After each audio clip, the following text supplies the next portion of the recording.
Hi everyone, and welcome to this week's episode of Low Season Traveller Insider Guides. I'm your host, Jed Brown, founder of Low Season Traveller, and this week we're delighted to be joined by Andrea Grisedale, who is the founder of Bellagio, which is a luxury operator entirely dedicated to helping their clients to uncover wonderful bespoke experiences throughout Italy. In this episode, we talk about the incredible culture of Italy, as well as the importance of Italian cuisine as a key part of connecting with the Italian psyche. Andrea's passion for Italy is utterly infectious, and importantly, she outlined to us that this summer provides a potentially once-in-a-lifetime opportunity to experience the wonders of an uncrowded, low-season trip to Italy in the summer months due to the lower visitors post-COVID-19. Let's hear from Andrea as we take a journey to Italy in the low seasons, of course. Enjoy. So, Andrea, welcome to the Low Season Traveller Insider Guides podcast. Great to have you on the show. Yeah, thank you. Thanks for having me. Oh, it's an absolute pleasure. So, look, I guess, first of all, just introduce us to Bellagio and introduce us to Andrea. Okay. Well, as you hear, I'm not Italian, actually British, from the UK, from Cumbria, the Lake District. And I left the UK 30 years ago. Actually went off to work for First Choice at the time. And after 7 seasons, summer and winter, repping in various places of the world, ended up on Lake Como, which is where I'm speaking to you from today. And became a local guide and tour manager, and back in 1999 started Bellagio, which is my own company. It was me and me back then, and the company has grown over the years. We do provide personalized travel experiences for our travelers throughout Italy. We are 100% loyal to Italy and intend to stay that way as well. I love that. And you've got, I should just point out for our listeners, got an absolutely beautiful website as well. Really nicely designed. Again, you know, great with the images and lots of experiences on there, which is fantastic. So I suppose, first of all, what I'd like to say, I've probably mentioned to listeners before, I'm not very well travelled personally around Italy. I have been to Trieste. I have very, very briefly been to Sardinia, but I don't count it because I was there on business and I didn't see anything. But Italy has in the past featured in the news with the word over-tourism next to it. And sometimes I've even sort of thought of places like Venice, which myself and in particular my wife have dreamed of visiting. And I think to myself, gosh, maybe we've just missed the trick. Maybe if we should have done that 20 years ago, and actually it's too late to enjoy Venice as we would like to enjoy it, without sort of having to jostle with crowds. And maybe Rome is the same. I don't know. Tell us what's the reality? Have we missed the boat for Italy, or actually is it still there for us to discover and enjoy? Absolutely, still there for you to enjoy, without a doubt. Yeah. As many places around the world, if we do exclude the Dolomites, which we'll talk about separately, which has different seasons, our main season is really from Easter through to the end of October, beginning of November.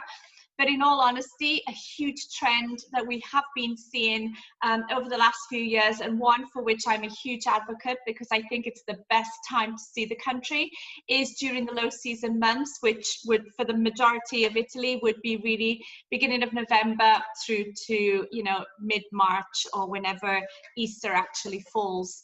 I can also mention to you that, there's so many opportunities to see places, and not everybody has to go to the Vatican at 12 noon. There is an opportunity to see all of the sites at different times, and just like many of our colleagues around the world, apart from creating these amazing experiences throughout Italy, I think a huge responsibility for our companies is really to use our travelers' time and money in the most efficient way.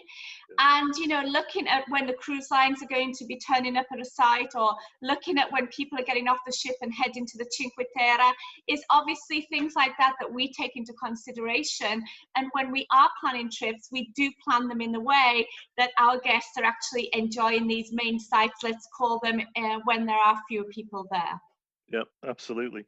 I love that actually. When you were sort of saying about sometimes that you don't have to go there during midday, and we talk about low seasons quite rightly. And what we're talking about is avoiding just really peak congested periods. So when we talk Sure. about low seasons, we're talking about those more congested months. But of course, you have congested times of the day as well. And less congested times of the day, which obviously is what you're talking about there to make the most out of it. Yeah. For any of our listeners then, probably not dissimilar to myself, that have never been to Italy before. I mean, first of all, shame on us and shame on you listeners that you haven't been to Italy very much. But if they were sort of considering it and if they've thought, gosh, I have always fancied Italy and I'd like to give it a try. What kind of destinations in Italy would you recommend for a first timer? Well, I think if we were to look at our statistics and our data, the majority of first timers, they will do the Rome, Florence, Venice, Yep.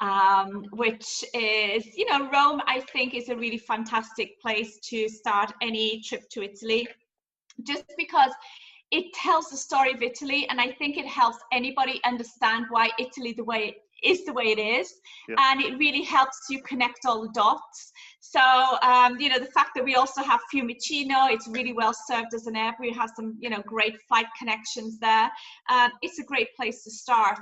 And as you know, we are so well connected with our public transportation as well. So if people, enjoy taking the train, Rome to Florence is very, very quick. Florence to Venice, 2 hours, you're there. We have our high-speed trains. Also, one thing we like to propose, again, using people's time and money efficiently, is perhaps when moving between Rome and Florence, instead of jumping on the train, have a driver for the day. He or she will transfer you, but you're also going to not only get so much knowledge about the regions that you're traveling through, you also have the opportunity, maybe you can go visit one of the Tuscan towns or villages, you can have a wine tasting, you can maybe stop in Umbria. There's so many opportunities out there. Perhaps you don't have a full day when you're in Florence to go into the Tuscan countryside, yet this way you can feel like you've got an idea on what this Tuscan countryside is all about. I love that. How long is that drive? Depends, of course, on how much wine you're drinking. But 2-3 hours, we can get you there for sure. And of course, depends on how much you want to stop during the actual. Oh, I think you'd want to stop off quite often, without a doubt. It's interesting actually. We've been doing a podcast mini series with a guy called Andy Brabin, who's a fascinating guy, who's travelled the world by rail. Would you believe? Yeah. Pretty much every country in the world by rail. But we featured Italy in one of the mini-series. But again, what it brought home to me is, especially in Europe, and I've not really done much rail travel, but places like Italy, you can by rail, you really can experience quite a lot of the country and watch as the country changes. And I would imagine with a destination like Italy, the countryside probably changes quite greatly if you travel by land and you get to watch it change as you move further south, right? Yeah, absolutely. We are so fortunate. We have 20 regions and every single region is so different, which is also the perfect excuse for our travelers to keep coming back. And in all honesty, they do. I mean, before we came online today, I was literally working on a trip, and these people, this is their 5th time back to Italy, traveling with us, and they just can't get enough. And it's kind of every time they come back, they go to a different region, perhaps a lesser known region by the international traveler. But people are just looking to learn more and more. And if you were to take a look at our requests that we get through the door, everybody is looking for the same thing. They want the authentic, lifestyle. They want to meet the local people. They want to feel like they're part of a community. I want to be a neighbor. I don't want to feel like I'm a tourist. And so more and more that they get the confidence with Italy, they kind of spread their wings further and further and explore more of the regions, which is fantastic. I love that. How much of a role does food and cuisine play in the minds of travellers that come to Italy? Every single request. Single request. I say, how important is food and wine, just very casually to them, everyone we speak to. And it's every single request. Not everybody's looking for food experiences, but not everybody wants to necessarily work. and do cooking lesson. It's kind of, listen, okay, tell me about the food. I want to learn about it, but don't ask me to do anything because I'm on vacation. Whereas other people, we had clients sometimes go to professional Italian cooking schools, but literally, I would say the majority of people are looking to have fun.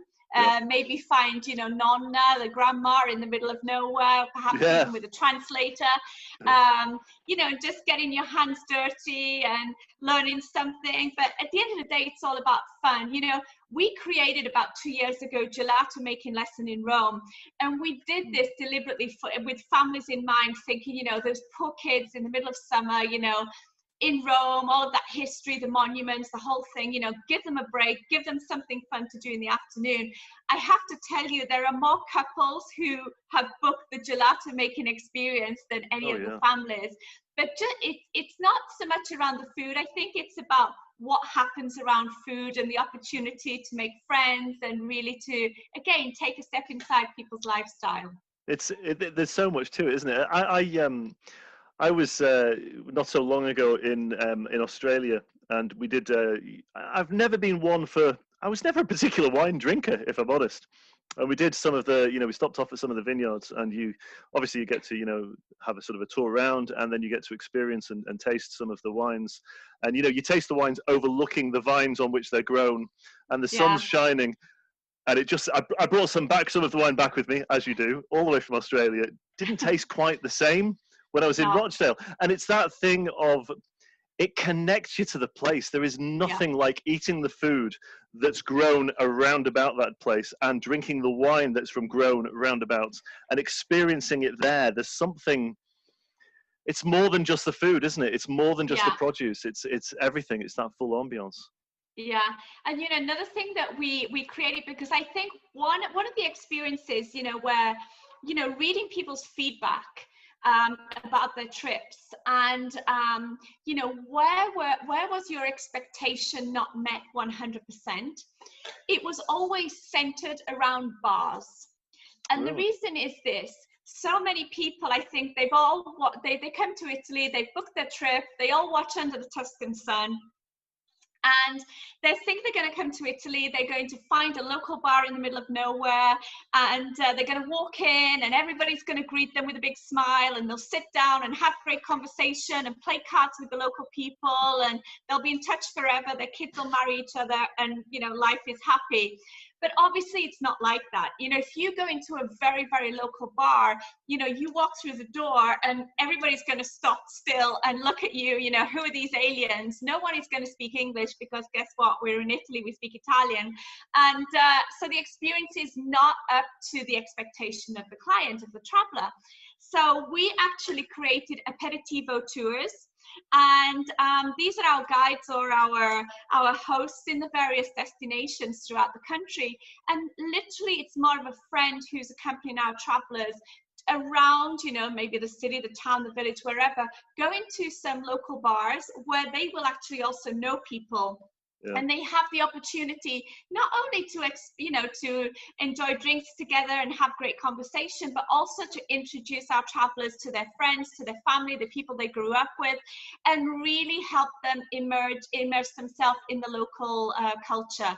And that has been so successful. And I think people are also enjoying learning a little bit about destinations this way, especially those who are perhaps a little afraid of having that kind of structured tour, and they're afraid the guide's going to tell them about every single church.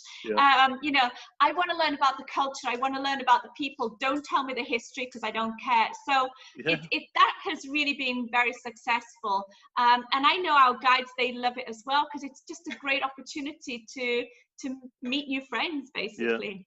I love that. I mean, you mentioned it off air as well there just before. And it is a growing trend, and we've sort of seen it all over the world. Living like a local, we want to experience that way of life, even in a small way. What I find intriguing is one of the best examples I can find of that. I'm not going to say the destination for fear of embarrassing them, but there's a destination in Southeast Asia where the gentleman that was showing me around was not a professional tour guide. He was a businessman who actually was doing business with, but he was wonderful. And exactly what you were saying, he brought me to the bars that are absolutely not on the tourist trail. They were the bars that just this destination, they all sort of gather after work, and you got a real authentic experience. He's introducing me to people. And oh my God, it felt real. Then subsequently, I was assigned a tour guide, and the experience was nowhere near as good. That the tour guide was, bless them, doing a great job talking me through the history and everything else, but I just wasn't feeling it as much. It felt more like work or a lecture or something like that, whereas the former hadn't felt quite as bad. I absolutely love that. I think that's definitely a growing trend. Are you finding more and more people are looking for that? Absolutely, Yeah. absolutely. You know, even things like we've created, I'm sure we have some fancy name for it that I should remember, but you know, walking through towns or cities or villages and finding the best places to take those Instagram moment photos. You know, things like that. Or we also have a great walking tour here on Lake Como, where I'm based, with a local photographer. And she is not only taking you around and obviously giving you a lot of information about the local people, but showing you how to get the best photos using your smartphones. So we're just really, you know, putting a different bit of, you know, bit of a twist, you know, and allowing people to really enjoy Italy in a very different way. Yeah, I love that. Where's your, you know, you're obviously so well traveled and so ingrained in Italy. What are some of your favorite places above all else in Italy? Putting you on the spot there. Sorry, I know it's probably like choosing your favorite dog or child. You know, you can't choose a favorite, but you know, give me a couple of examples that the places that you love. Everywhere. No, I mean, I think we were chatting earlier off air. You know, my favorite experience of all is, you know, that beautiful private boat tour with the captain off the Amalfi Coast. You know, like Lake Como, the Amalfi Coast, the best place to experience it without a doubt is from the water. You know, having that boat for the day, cruising along the Amalfi Coast, stopping at a shack on the beach for a really amazing, very simple lunch before crossing the Bay of Naples, and often the dolphins are following the boat. Go around the back of Capri, have a swim through the various grottos, and then arrive there late afternoon as all those day trippers have left, and head on up to the piazza for an aperitivo, a little shopping. And as you're cruising back to the Amalfi Coast, the sun is setting behind you. I mean, I think, you know, it's one of those money cannot buy that kind of experience. Absolutely. Even 20 years later of having the company, I just love it. Also, you know, something very different. The Dolomites is a huge favorite of mine as well. I love walking and hiking, and it's just an amazing place. It's so beautiful up there. I love going both winter or summer. In fact, my very first Italian experience when I worked for a tour operator way back when, I was actually in Val di Fiemme in Cavallese, so probably that has something to do with it as well. Here, the Lakes region is fantastic where I'm based. I'm actually speaking to you from Bellagio, the real one, not the one in Las Vegas,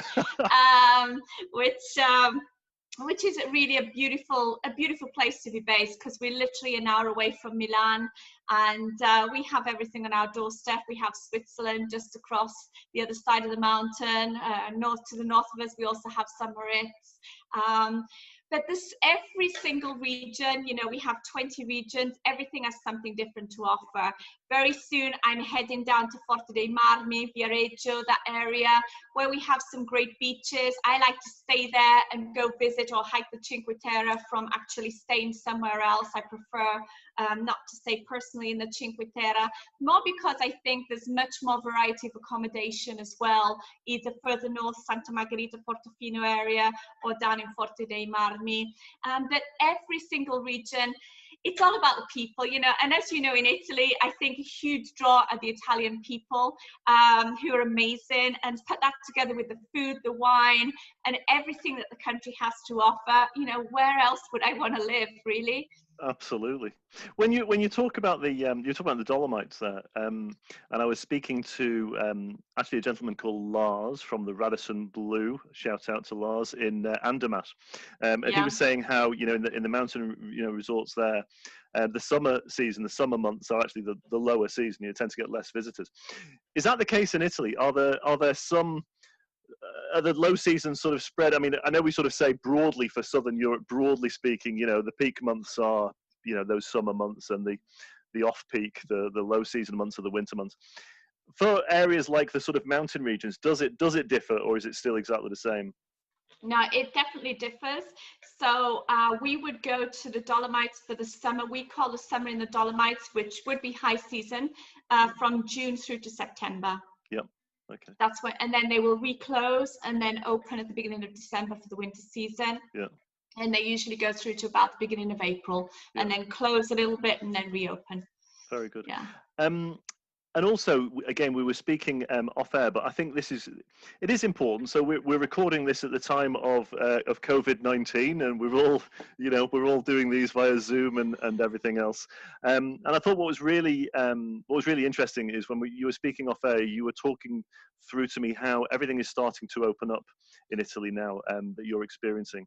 And I think that's really important for our listeners to actually hear what your experience is as someone who is currently living in Italy.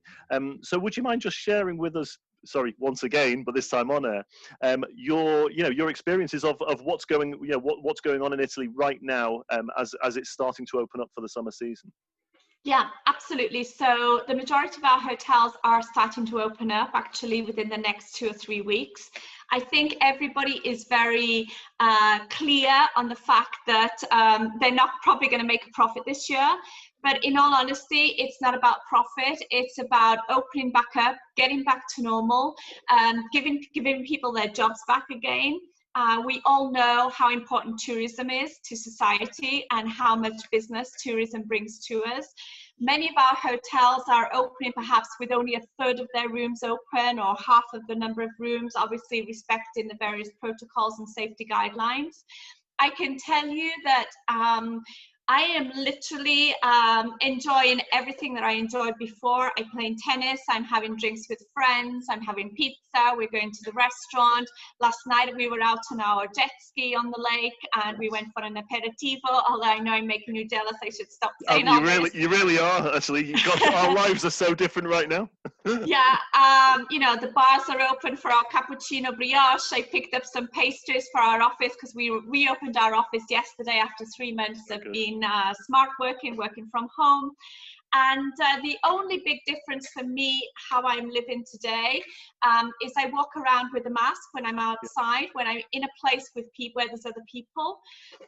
Obviously, when I go to the restaurant, to the bar, the minute I'm sat down, you can take your mask off, no problem whatsoever. I'm still playing tennis. And I would say the biggest thing is I used to go to the beauty salon and do a manicure and pedicure at the same time. I can't do that anymore because they don't allow two estheticians in the same cabin, obviously with the COVID thing. But, that really, for me personally, is the only thing that's changed apart from the mask. First world problems and all that. It's first world problems, absolutely. But we're going shopping, and So Italy for the most part is opening up, and life's pretty good by the sounds of it. Yeah, it's opening up, and also, for example, the Vatican Museum, the Sistine Chapel, all of the places that people know and love, Pompeii, I was just talking to them earlier, they are opening up. You can only now visit with a pre-booked reservation, and they are allowing a lot less people actually into these sites, not even by half. It's literally about an eighth of the number of people that they used to let in there. So we really do need to get reservations done sooner rather than later if people want to choose when they can go there. So that's a big difference, but I think that's also a huge plus. Much fewer people around, and so it's going to be much more comfortable without a doubt. Yeah. So actually this Is it fair to say that this particular summer season, arguably, is going to be like a low season? I would say yes. I would say yes. And in fact, the people we have booked from July, August, September onwards, when we have our conversation, it's all about when else are you going to be able to enjoy Italy in the summer with so few people. I love that. I was reading an article actually on LinkedIn this morning about a gentleman who he set up. I think he set up his own company on this, but sounds awful, but I get where he was coming from. But he basically recommends travelers to travel around the world immediately after there's been a disaster. So, straight after there's been the volcano in Iceland, once it's all calmed down, everybody's still a little bit fearful, go then. Before all the masses go back, go then when it's quiet. If there's been, I don't know, something else somewhere else, and if it puts some people off, that's a great time to go, because actually that's when that community, the tourism community there, that's when they really need you, if everybody else has been put off by it as well. But I thought that was quite interesting. But it's just, as you were talking there, part of me was thinking, you know what, maybe this summer is my opportunity actually to really get under the skin of places like Venice, Rome, Florence in particular. Absolutely, without a doubt. And I can tell you, all of our team, our task force, when everybody, where are you going on holiday? Every single person is staying in Italy. Yeah. And for this very reason, I'm off to Pantelleria, which is a beautiful island off Sicily. It's actually part of Sicily, but it's actually closer to Africa than it is to Sicily, but wow, it's just beautiful there. So that's where we are heading for this year's trip. And I think we're going to see a lot of Italians staying home and really supporting the economy as well. And that's another point that I wanted to share with you, I forgot earlier, was on many of the requests that we have received for people to travel this year, we had a lot of postponements from the beginning of the year. There's been a comment always that we want to help the local economy. What can we do to help the local people again? And so I thought it was very nice, but very, very interesting that it really is a trend. Apart from, we're coming for the food and wine, it's also something which is obviously very important for people to help, locals get back on their feet again and get these businesses up and running and moving. Yeah, that's a huge which is great. Yeah, I love that. Andrea, I'm afraid our time is pretty much up for this podcast. I want to thank you so much for taking the time to share your experiences of Italy with us. It's been an absolute pleasure. For anybody out there then that's interested, you should absolutely go on icbellagio.com, correct? Correct. Is the website. It's a beautiful website, but you'll see the full array of the different experiences which IC Bellagio feature. Italian villas, lake villas. Oh, it just looks all fabulous to me right now, I can tell you. But Andrea, it's been a pleasure. Thank you so much for your time, and wish you all the very best for this season. Thank you. See you in Italy soon. Oh, I hope so. See you in Italy. Ciao. See you in Italy. Bye. So there you have it. Huge thanks again to Andrea from IC Bellagio, and please do visit icbellagio.com website to learn all about the unique and bespoke experiences which Andrea and her team offer. Next week we head all the way over to Japan, where we're going to learn more about the incredible and unique Japanese culture as we start Japan Week at Low Season Traveller. So please do like, follow and share the Low Season Traveller pages on Facebook, Instagram, LinkedIn and Twitter to see all of our new Japanese content, and also for your opportunity to win a 5-star luxury stay in Japan. Thanks as always for your company. Have a great week, stay healthy, stay safe, and keep your travel dreams alive. And don't forget to share this podcast with your friends, family and social networks. And finally, please remember that now, more than ever, travel is better without the crowd.